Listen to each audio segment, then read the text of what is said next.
Chicos, el problema es que no habéis trascendido la muerte y así no se puede vivir. Eso dije espontáneamente en una reunión de amigos. Era una reunión poco habitual. Había una pianista, un profesor universitario de filología y una joven emprendedora de productos de cosmética natural. Y todos se quedaron un poco sorprendidos. ¿Por qué dije esto? Te lo cuento en la segunda parte del vídeo. Pero antes, fíjate en que a veces recibo comentarios como: en el arte lo más importante es el sentimiento, la expresividad. Para tocar la guitarra solo importa una cosa, lo que llevas dentro. Para bailar solo necesitas conectar con tu ser, con tu centro. Deja que tu alma fluya, conecta con la divinidad y convierte tu cuerpo en un mensajero entre la palabra de Dios y el público, a través de la gracilidad de tus movimientos. Venga, no me toquéis los huevos. Veamos, estoy de acuerdo con que el fin último de cualquier arte es principalmente expresivo. Pero fijémonos en el siguiente contexto. Una primera bailarina de una gran compañía de danza clásica haciendo una variación solista. Tiene que hacer un grand jeté, es decir, saltar y abrirse de piernas en el aire, una pirueta triple y subir la pierna hasta el techo. Por supuesto, manteniendo la expresión artística. Supongo que estaremos de acuerdo en que la danza clásica es una forma de arte. Pues ya me dirás qué calidad artística va a expresar esa bailarina si no tiene antes un cuerpo preparado. Para hacer esos movimientos necesita fuerza, potencia, equilibrio, mucho rango de movimiento y una técnica sólida. Si tú quieres tocar la guitarra, puedes tener al mismo Espíritu Santo dentro de ti queriendo expresar sus maravillas. Pero si no puedes hacer una cejilla, no controlas tus dedos, fallas 2 notas de cada 3 y en la que aciertas te suena un chasquido, supongo que estaremos de acuerdo en que tu expresividad, tu arte, se va a manifestar como mínimo con interferencias. En cualquier arte, la música por ejemplo, la técnica es el vehículo permisivo de la expresividad. Es el paso previo. En otras palabras, tu expresividad siempre estará limitada por tu capacidad técnica. Quizás sientas que quieras expresar un pasaje musical con un acelerando y una microdinámica específica no escrita por el compositor en la obra. Muy bien, pues para ello necesitas la precisión adecuada en tus dedos. Y si no la tienes, no podrás expresar lo que sientes realmente. Quizás puedas expresar parte de lo que sientes, pero seguro que a menor resolución. Además, la técnica te permite acceder a obras artísticas de nivel superior, y estas te ofrecen oportunidades expresivas a las cuales no podrías optar anteriormente. Para hacer arte, al menos arte de calidad, antes hay que trascender la técnica. Cuando lo consigas, podrás poner el foco en la expresividad. Justo en el momento en que tus dedos, tu instrumento, tu cuerpo o lo que sea que utilices no represente algo con lo que tengas que estar luchando constantemente. Eso no significa que no expreses desde el primer momento. Hazlo, pero ten en cuenta que el progreso técnico y expresivo van de la mano. Y si no lo hacen, tu expresividad en algún momento se quedará estancada justo a la altura de tu técnica. Veo algunos hierbas en los comentarios nombrando a grandes artistas, aludiendo a su expresividad divina, razonando que eso es lo único que importa, como si no fuera necesario hacer nada más. Solo déjate llevar por lo que sientes. Lo que no cuentan es que probablemente ese gran artista haya estado 20 años rompiéndole los tímpanos a sus vecinos, arco arriba, arco abajo, durante 6 horas al día, encerrado en su habitación. La expresividad es el objetivo final, sí, pero hay pasos previos para alcanzarla. Bien, ahora sí. ¿Qué tiene que ver esto con la vida y con la muerte? Bueno, a mi juicio, por analogía, igual que para hacer buen arte hay que trascender la técnica, para vivir es necesario trascender la muerte. Muchos miedos, si tiramos del hilo, se pueden traducir en última instancia en un miedo a morirse. Por ejemplo, si me ofrecen una plaza fija, ilegalmente, en una escuela de música, por 1.800 euros al mes, 3 meses de vacaciones, no mucha responsabilidad, en un contexto social que ejerce bastante presión para que acepte. Incluso a pesar de que odie ese trabajo y me produzca ganas de tirarme con el coche por un barranco, puedo llegar a sentir miedo a rechazarlo. Y ese miedo, en última instancia, es un miedo a la muerte. Porque, de una manera más o menos consciente, podría pensar algo así como lo siguiente. Si no acepto este trabajo, no tendré ingresos. Si no tengo ingresos, tendré que vivir con mis padres. Pero mis padres en algún momento no estarán. Si no consigo trabajo entonces, tendré que buscar ayudas sociales. Si las ayudas terminan, me quedaré en la calle. Quizás alguien se apiade de mí, pero quizás no. Y si nadie lo hace, me moriré de hambre. ¡Uy, qué miedo! No me quiero morir, me da miedo la muerte. Por tanto, tengo que aceptar ese trabajo. Aunque no me guste, me parezca indigno, me condene a la eterna amargura y me dé ganas de tirarme por un barranco. Eso es lo que produce el miedo a la muerte. Te quita la libertad, te hace mucho más manipulable y te convierte en el títere de la voluntad de otros. El miedo a la muerte es la principal arma coercitiva de cualquier religión o secta, o mafia, o gobierno. Por ejemplo, sin entrar en polémicas, ¿por qué toda la población obedecimos en la pandemia? Por miedo a la muerte y por presión social. Siguiendo la cadena argumental del ejemplo anterior, en la parte donde estoy pidiendo en la calle, cuando pienso, ¿y si nadie me ayuda y me muero? Tengo otra alternativa a aceptar inmediatamente ese trabajo que no me gusta. Y la alternativa es la siguiente. Pues si me muero, me muero. Cuando aceptas eso de manera genuina y lo sientes de verdad, justo en ese momento trasciendes la muerte. Y eres libre y puedes decir que no tranquilamente, poniendo tu dignidad como ser humano por encima de tu propia vida. Tener miedo a la muerte es equivalente a vivir atado por los huevos con cadenas múltiples gestionadas por entidades de lo más variopintas, gubernamentales, familiares, sociales, económicas, etc.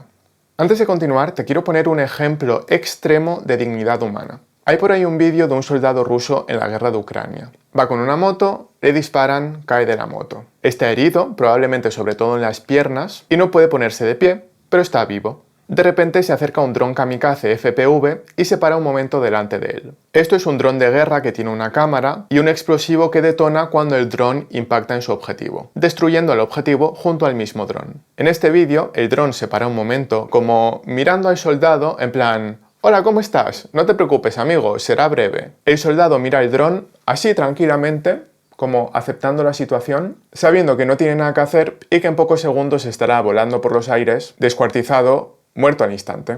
El rostro del soldado solo muestra tranquilidad y la intención de mantener su dignidad humana hasta el último momento. Yo lo veo y con esa expresión me lo imagino pensando algo así como: «Bueno, pues hasta aquí el capítulo de hoy, amigos. He tenido una vida curiosa. Hasta la próxima temporada, my friend.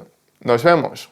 Y de repente el dron avanza y justo en el momento del impacto se apaga la cámara. Ese soldado mantuvo toda su dignidad hasta el último momento. Y observar algo así te puede ofrecer una lección de vida mucho más potente que cualquier terapeuta o libro de autoayuda.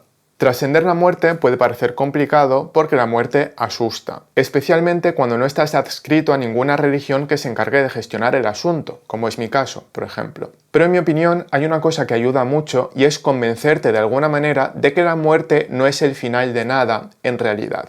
Hay una corriente científica, quizás mayoritaria, que opina que la mente y la consciencia es un producto puramente neurobiológico, es decir, producto del cerebro, y que por tanto, con la muerte todo se acaba. Y lo que un día fue tu vida es ahora, con la muerte, una condena a la no existencia eterna. Y eso puede ser cierto, pero yo personalmente tengo un problema con ese concepto. Y es que de ser así, entonces tráeme un camión lleno de heroína y de lujuria, porque yo me bajo del carro, pero vamos, por todo lo grande. De ser eso irrevocablemente cierto, mi tendencia consistiría en abocarme al hedonismo absoluto, hasta que me dé una sobredosis en puro clímax sexual, mientras me voy al otro barrio bien a gusto.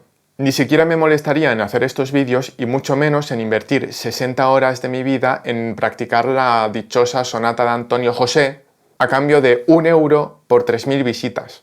Pero resulta que, aparte de las tradiciones religiosas y espirituales, también hay científicos estudiando fenómenos curiosos que se sitúan, digamos, en los márgenes de la consciencia a través del método científico. Quizás sean menos en cantidad, pero a verlos haylos. Y tampoco parece tan descabellada la idea de que la muerte quizás no sea el final de todo. Podéis ver aquí un interesante debate con título Las fronteras de la muerte del podcast de Alex Fidalgo. También resulta sorprendente observar casos de reputados científicos como por ejemplo Juan Martín Maldacena, un reconocido físico teórico que es creyente en la fe católica, o el caso de Ramón Campayo, que con un cociente intelectual de 194 puntos afirma que la muerte no existe. Lo expresó en su libro Ser feliz depende de ti, o también últimamente en diversas entrevistas que le están haciendo por internet. 194 puntos de CI evidentemente no es una prueba que demuestre tal afirmación, pero es curioso cuanto menos que una persona con esta potencia intelectual afirme algo así y además totalmente convencido. Yo no sé lo que pasa después de morirse, pero tengo claro que se vive mucho mejor pensando que hay algo más allá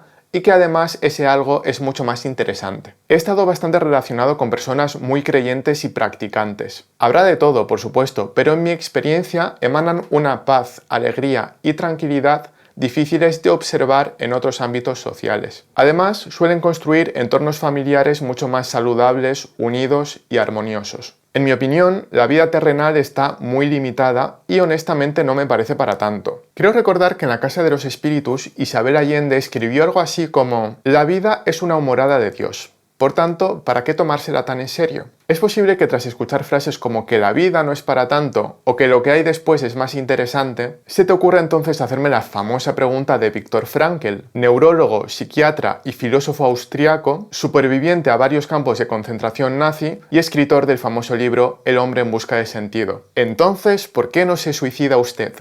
Hombre, Frankl, pues porque ya que estamos aquí, vamos a jugar. Lo que dé de sí el cuerpo, a ver hasta dónde llegamos. Por curiosidad, más que nada. Tengo mascotas, familia, amigos, proyectos, intereses múltiples y ganas de seguir aprendiendo y evolucionando como ser humano. Prefiero seguir vivo, pero es solo eso, una preferencia.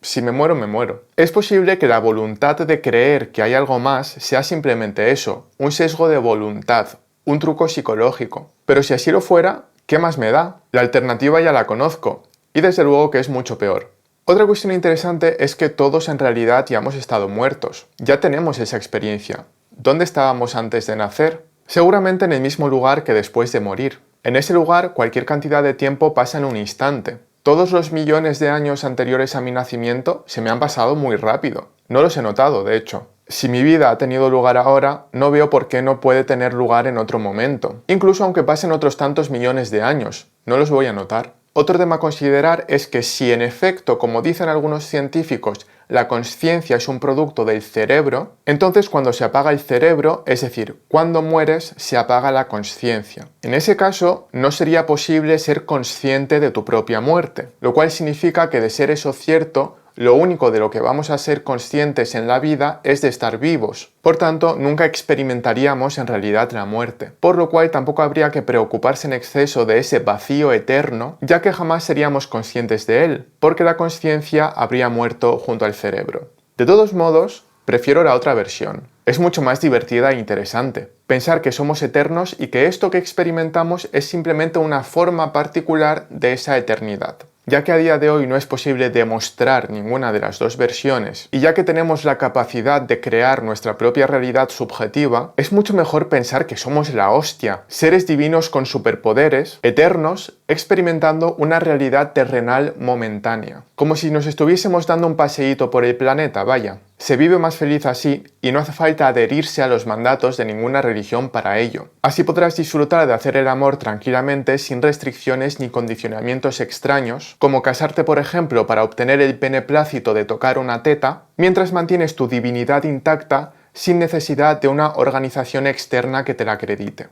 Sea como sea, si llegamos a ser capaces de decir y sentir y aceptar de manera genuina, con templanza y dignidad, bueno, si me muero, seguro que seremos un poquito más libres. Y tal como sucede en el arte tras superar la técnica, trascender la muerte en vida nos permite expresar quiénes somos de una manera más honesta. Quitarnos miedos, ser más libres, dignos de nosotros mismos y ponérselo un poquito más difícil a los demás cuando se acerquen a tocarnos los huevos.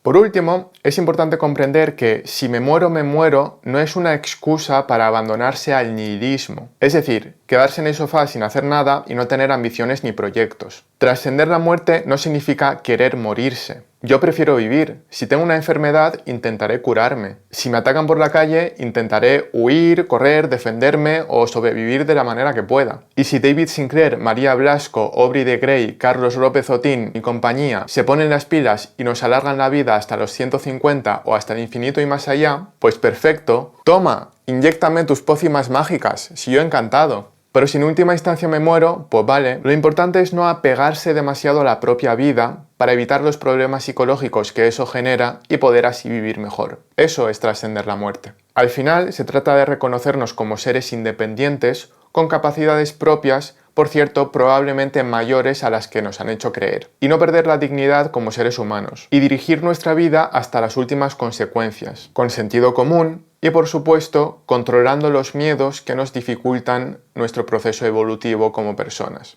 Bueno, hasta luego. ¡Niño, estúdiate la cejilla! ¡Venga, niño, estudia!